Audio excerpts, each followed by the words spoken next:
नमस्कार, आप देख रहे हैं दी कंटाप। मैं हूं प्रफुल्ल। बेतिया जिला के बलथर पंचायत में मौजूद हूं और ये बलथर पंचायत का बलथर गांव है। बगल में थाना है जहां पे वो घटना घटित हुई थी। आर्या नगर का एक युवक थाने लाया जाता है और थाने में प्रशासन की तरफ का कहना है, एसपी का कहना है कि उसकी मौत जो हुई थी मधुमक्खी के काटने से हुई थी, लेकिन गाँव वाले का कहना है कि उसकी मौत पिटाई की वजह से हुई है। खैर, उस मामले के बाद में लोग आक्रोश में आते हैं, विरोध प्रदर्शन शुरू होता है और विरोध करते करते लोग हिंसक हो जाते हैं, आगजनी होती है। उसके बाद में पुलिस एफआईआर करती है। एफआईआर के बाद में गांव में दबिश देना शुरू करती है। गांव का गांव सन्नाटा फैल जाता है। गांव के लोग अपने माल मवेशी को लेकर पड़ोस के गांव में चले जाते हैं। मैं आज आप लोगों को बलथर पंचायत के राष्ट्रीय माध्यमिक विद्यालय सह उच्च माध्यमिक विद्यालय की तस्वीरें दिखाऊंगा। प्रखंड सिकटा है, जिला पश्चिमी चंपारण है, गांव बलथर है। स्कूलों में भी कहें तो ताले लग चुके हैं, बच्चे नहीं हैं, क्योंकि गांव में कोई इंसान ही नहीं है तो बच्चे कहां से होंगे। स्वामी विवेकानंद हमेशा कहा करते थे कि उठो जागो और लक्ष्य की प्राप्ति तक रुको मत, चलते रहो। शिक्षा एक ऐसी व्यवस्था है जो इंसान को इंसान बनाता है, मानवता का पाठ पढ़ाने में कार्य करता है, और वहीं शिक्षा से दूर आज बच्चे हैं। स्वामी विवेकानंद एक और बात कहते थे, हमें ऐसी शिक्षा चाहिए जिससे चरित्र बने, मानसिक विकास हो, बुद्धि का विकास हो और मनुष्य अपने पैरों पे खड़ा होकर चलना सीख जाए। लेकिन आज बच्चों को शिक्षा से दूर कर दिया गया है। क्यों दूर है? क्योंकि गांव में दहशत है, तो बच्चे हैं नहीं गांव में, तो आ नहीं रहा कोई। और आज जब मैंने पता किया, यहाँ पे जो यहाँ की हेडमास्टर हैं मीरा कुमारी, उन्होंने बताया कि आज एग्जाम भी है। अब जरा सोचिए कि एक साल बच्चे पढ़ाई करते हैं और एग्जाम की तैयारी करते हैं, वो पहली क्लास हो या 10वीं क्लास हो या ग्रेजुएशन हो या मास्टर हो, कोई भी हो, बच्चे एग्जाम की तैयारी करते हैं और एग्जाम देते हैं ताकि उनका परिणाम अच्छा हो। लेकिन आज वो बच्चे शिक्षा से दूर हैं। दूर क्यों है? क्योंकि मैंने आपको घटना का जिक्र करके बता दिया है। पीछे स्कूलों में कमरों में ताले लगे पड़े हैं, हम आपको दिखाएंगे, और कि ताले जड़ दिए गए हैं स्कूल के तरफ से, क्योंकि बच्चे आ ही नहीं रहे हैं तो ताले खोले क्यों जाए, क्योंकि कोई है भी नहीं। शिक्षक आ रहे हैं, बैठ के चले जा रहे हैं। आपको स्कूलों पे लगे कोटेशन के भी बारे में हम बताएंगे और वो भी पढ़ के सुनाएंगे। दूर न जाओ रात वीर, नल का जल हो घर के। ये कोटेशन लगे हुए कि जल नल योजना आपको पता होगा बिहार में चलता है। साफ पानी पियो, लंबी उम्र जियो। इस तरह के कोटेशन आपको दीवारों पे लिखे मिलेंगे। लेकिन दीवारों पे कोटेशन तो लिखे मिलेंगे, लेकिन कमरों में ताले जड़े भी मिलेंगे। क्यों ताले पड़े हैं? क्योंकि यहाँ पे बच्चे नहीं आ रहे हैं और बच्चे अपने परिवार वालों के साथ, अपने माता पिता के साथ घर छोड़कर दूसरे गांव में या अलग अलग गांव में अपने सगे संबंधियों के यहां चले गए हैं। एक और शेर है कि अगर बारूद के बदले हाथों में किताब आ जाए तो अच्छा हो, काश हमारा 21वां ख्वाब हो सुनहरा हो जाए तो अच्छा हो। तो शिक्षा एक ऐसा माध्यम है जिसे हम अपने भविष्य का निर्माण करते हैं, बच्चे अपने भविष्य का निर्माण करते हैं। और शिक्षा ऐसी नीति है जिससे बच्चे, बूढ़े, युवा सभी कहीं ना कहीं उसका लाभ लेकर मानवता का पाठ पढ़ते हैं और देश निर्माण में अपना योगदान देते हैं। कहते हैं कि युवाओं के हाथ में देश का भविष्य होता है, लेकिन आज यहाँ के बच्चे जो हैं वो स्कूलों से बाहर हैं। और वो बाहर क्यों है? क्योंकि घटना के बारे में मैं बता रहा हूं आपको, क्योंकि 19 मार्च के दिन होली के रंग में भंग पड़ जाता है।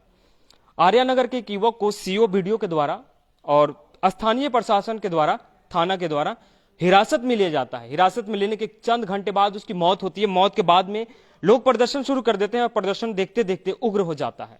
और उग्र होने के बाद में लगभग 4 से 5 घंटे तक सड़क को बाधित किया जाता है, आगजनी की जाती है, तोड़फोड़ किए जाते हैं। एक हवलदार राम जतन प्रसाद की भी मौत होती है।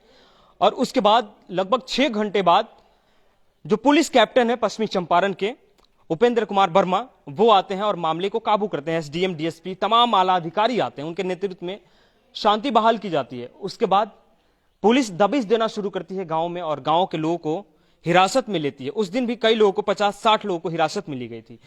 764-65 लोगों पे एफआईआर की गई है और उसके बाद में 1500 अज्ञात लोगों पे एफआईआर हुई है।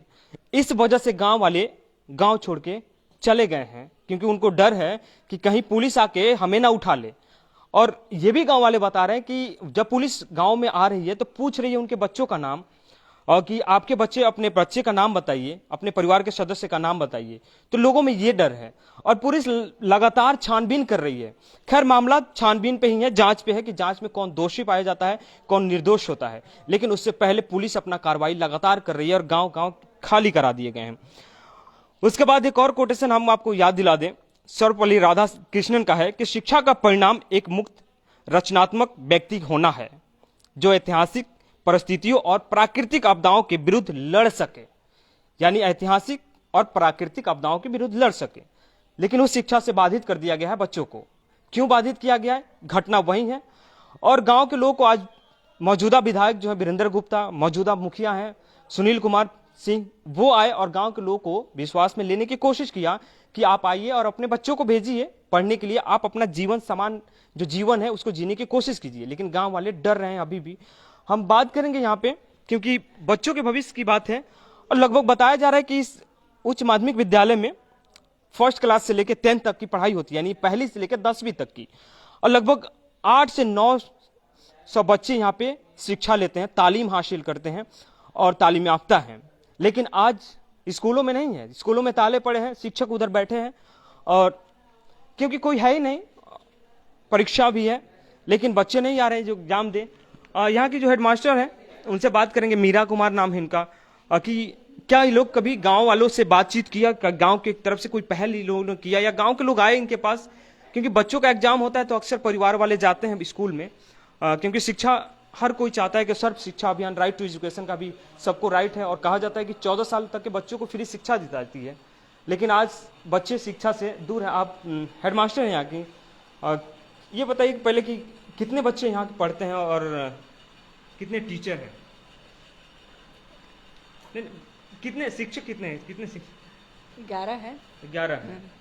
आप लोग लगातार होली की छुट्टी के बाद से यहाँ आ रहे हैं? हम लोग आ रहे हैं, जा रहे हैं, लेकिन बच्चे नहीं आ रहे? बच्चे नहीं है। कभी गांव के लोग आए कि आप लोग कभी किसी गांव में लोग ही नहीं तो आएंगे कहाँ से? जैसे दिन में आ रहे हैं कई बार लोग? नहीं, मेरे पास तो नहीं आए कोई। आप लोग के पास नहीं आए? फिर एग्जाम के लिए आप लोग प्रशासन की तरफ से कुछ कि एक बच्चों का एग्जाम है थोड़ा सा ढील दे दिया जाए? नहीं, एग्जाम है तो एग्जाम लिया जाएगा, जब बच्चा आएगा तो एग्जाम हम लोग ले लेंगे। अच्छा, बच्चे आएंगे तो एग्जाम आप लोग लेंगे। ये टीचर कक्ष है जहाँ पे शिक्षक लोग बैठे हैं और बच्चे नहीं हैं, और ये भी लोग बैठे हुए हैं क्योंकि बच्चे गांव में है ही नहीं तो बच्चे आएंगे कहाँ से। और क्योंकि परिवार के जो सदस्य हैं वो लोग डरे हुए हैं और उनमें डर का माहौल है और इसलिए वो भागे भागे फिर रहे हैं। तो ये है प्रशासन की कार्रवाई।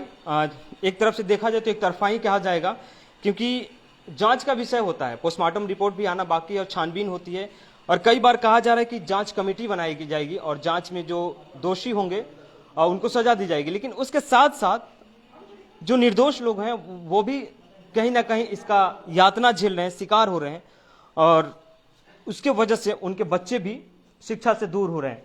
खैर यहाँ पे ज्यादातर कोटेशन हमको जल नल योजना के द्वारा, जल नल योजना का ही है कि ज्यादा पानी नहीं बहाए, बूंद बूंद जल काम में लाए, ये कोटेशन दिए गए हैं। लेकिन स्कूल है और 10वीं तक की पढ़ाई होती है, 10वीं तक के बच्चे यहाँ पे पढ़ते हैं और ये वही देश है जहाँ पे कहा जाता है, हमारे मुख्यमंत्री हैं शिक्षा पे जोर देते हैं, तमाम तरह की योजनाएं हैं और तमाम तरह के यहाँ पे पहल की जाती है स्कूलों में ताकि बच्चे आए पढ़ें। पुष्टाहार है या वस्त्र देने का, ड्रेस देने का काम किया जाता है। लेकिन उन तमाम चीज़ों से, ये भी शायद रसोई लग रहा है हमको, इसमें भी आप देखेंगे ताले पड़े हुए हैं क्योंकि जब बच्चे नहीं हैं तो किसके लिए खाना बनेगा।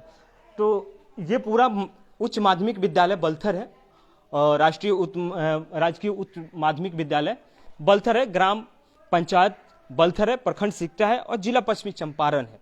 तो ये हम आपको यहाँ का विजुअल दिखा रहे हैं। जब भी कभी यहाँ पे बच्चे अपनी किलकारियों से स्कूल के कंपाउंड को गुंजा रहे होंगे, अपनी किलकारियों से या अपने छोटे छोटे नन्हे नन्हे हाथों से स्कूल के दीवारों पे सुनहरे ख्वाब लिख रहे होंगे या कोई कोई ऐसी बातें लिख रहे होंगे कि बचपना होता है।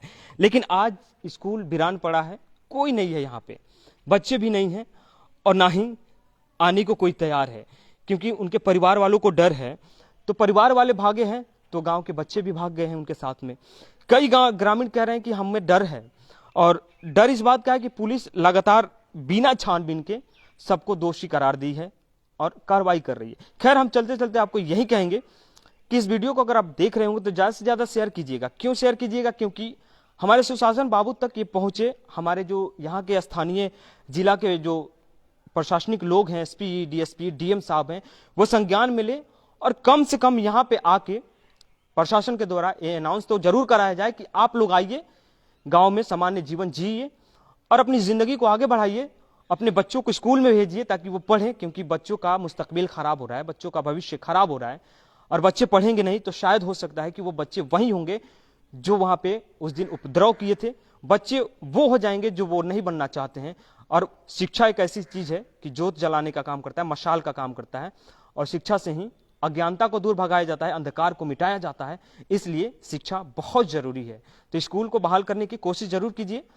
और हम ग्रामीण लोगों से भी कहते हैं कि आप अपने बच्चों को भेजिए, बच्चों को पढ़ाने के लिए, क्योंकि एग्जाम है उनका, परीक्षा है और परीक्षा की तैयारी वो साल भर करते हैं, उसके बाद परीक्षा देते हैं। खैर, इस वीडियो को अगर आप देख रहे होंगे तो ज़्यादा से ज़्यादा शेयर जरूर कीजिएगा और हमारे चैनल को लाइक भी कीजिएगा, सब्सक्राइब भी कीजिएगा।